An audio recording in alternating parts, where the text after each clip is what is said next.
The Rainbow Mystery, read by Mrs. Kennedy.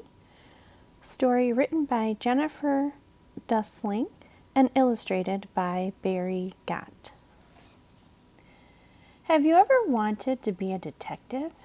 It's not easy, I know. I tried to solve a mystery once, a rainbow mystery. I was in the family room with my friend Mike. Mike never says much. Mom says that's why I like him. I'm loud. Mike is quiet. I talk and he listens. We were making a fort from a big box. Mike had found the box by the house next door. He was cutting out a window. I was telling him what to do. That's when I saw them. Hundreds of little rainbows.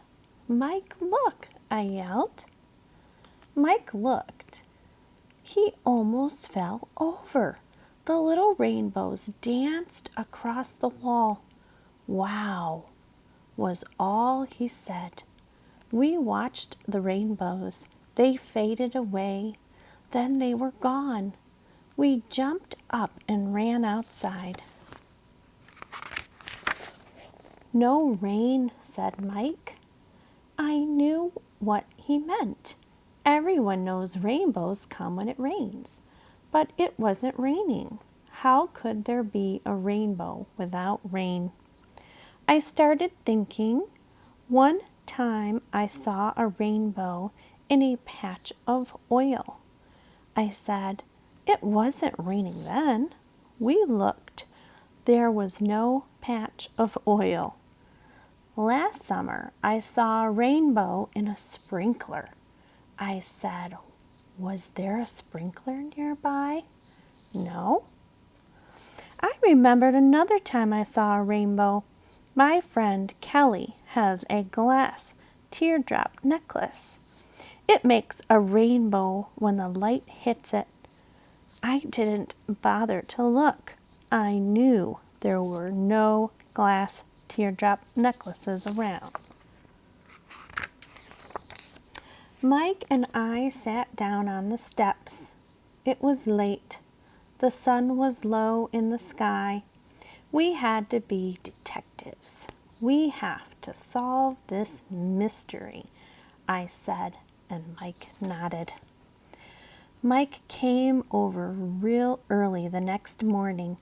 We sat like statues in the new fort. We waited and waited, no rainbows.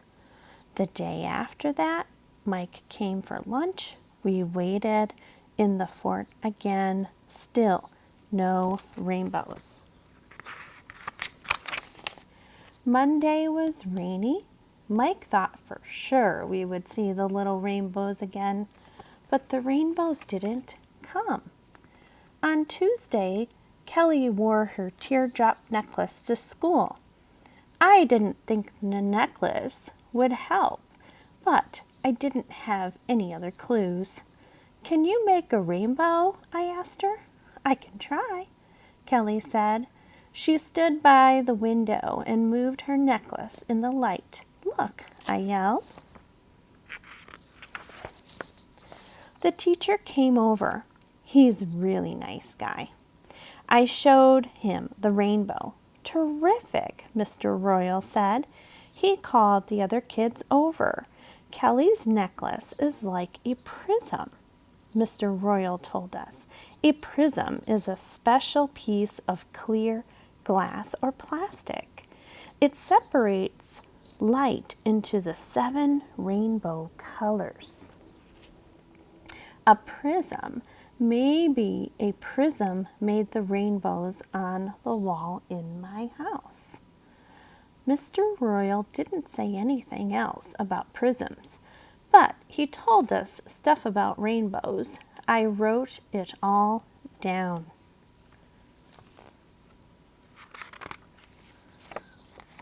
After school, I told Mike about the necklace. It's clue, I said, but I don't know enough about prisms. Mike nodded. He got a look in his eye. I knew what he was going to say. The library, he said.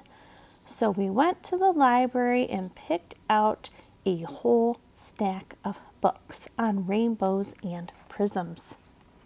The librarian was new. She smiled and turned to the computer screen. Look, she said, we're neighbors. I'm Miss Reed.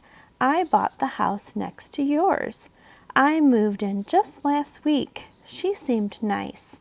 I'm Annie. This is Mike, I said. Mike tugged on my sleeve. That meant hurry up. He wanted to work on the mystery. Come visit sometime, Miss Reed said. Okay, I told her. I flopped on the couch with a fat book. I started reading out loud. A rainbow is made when sunlight is bent by raindrops in the air.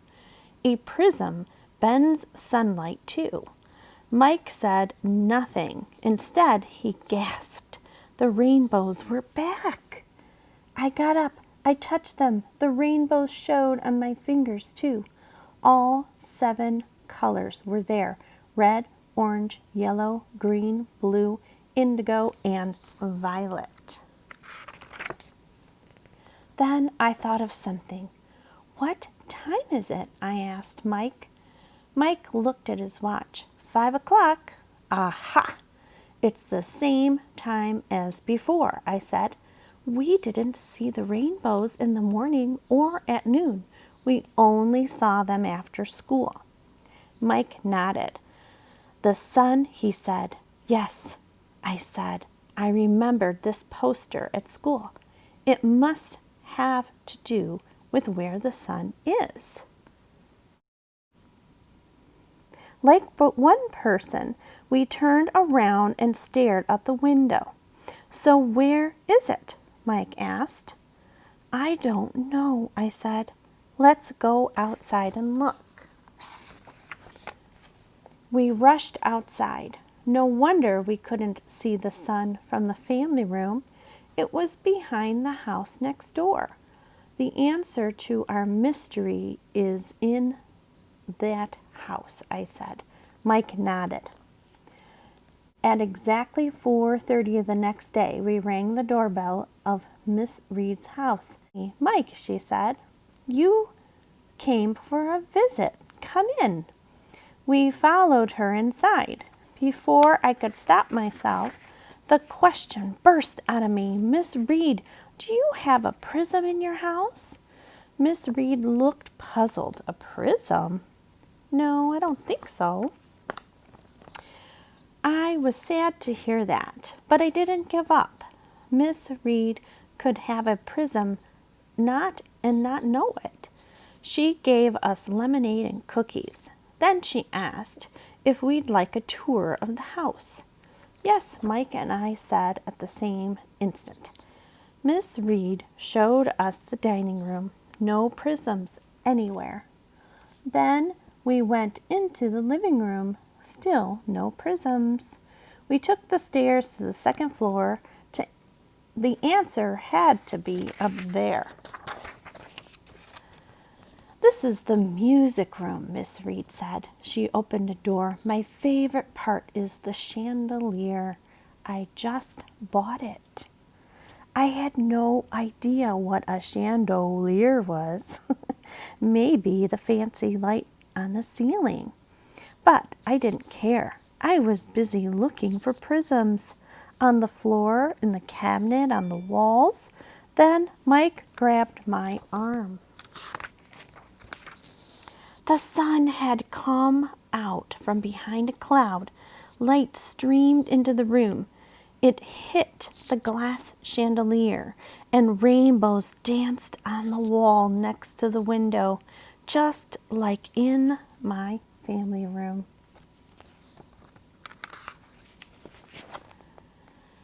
I ran to the window. Yes, I could see into my house. I could see into the family room. I could see the rainbows on the wall, too. For once, I had nothing to say, but Mike did. The glass chandelier is like a bunch of prisms, he yelled. I stared at him. It was the longest sentence I'd ever heard him say. What do you mean? Miss Reed asks. I told her the whole story about the rainbows and Kelly's necklace and the library books.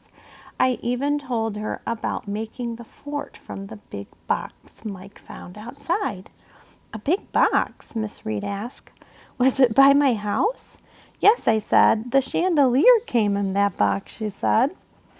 I looked at Mike. Mike looked at me. The box, the biggest clue of all, was in my house the whole time. Some detectives we are. The end.